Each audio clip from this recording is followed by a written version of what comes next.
The conversations happened during the transition team. Yeah. Let's bring in Harvard Law Emeritus. He was the dean of that school for a long time, lifelong Democrat, author of Trumped Up, a wonderful book. Alan Dershowitz, good morning. Please make sense of this for us, counselor. Well, the last thing any prosecutor wants to do is to have to indict his primary witness for lying, because if you indict your witness for lying, it really means he's not useful as a witness. He has no credibility.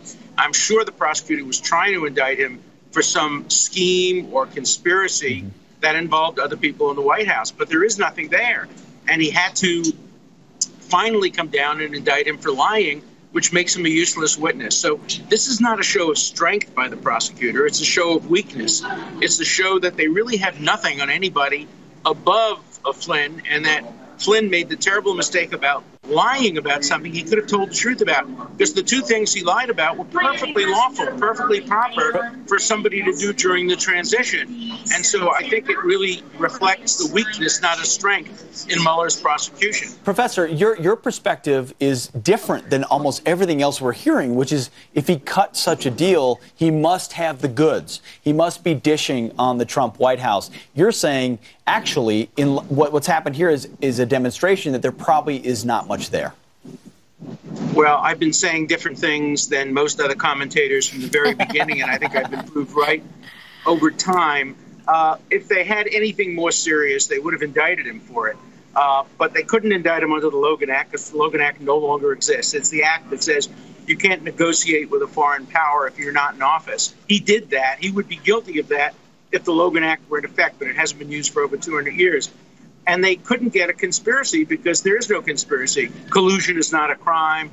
Making a deal with a foreign power is not a crime.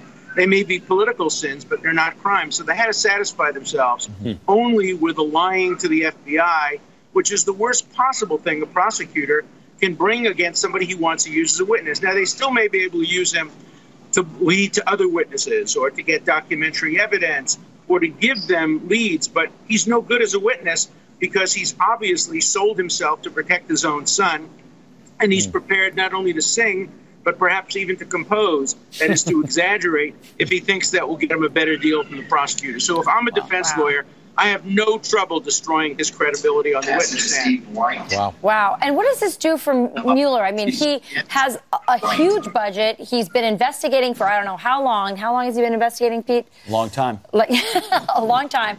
What does this say? What does this say about just the whole state of the investigation and his credibility?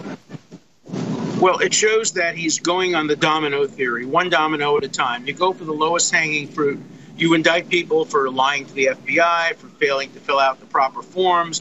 These are forms of essentially political jaywalking.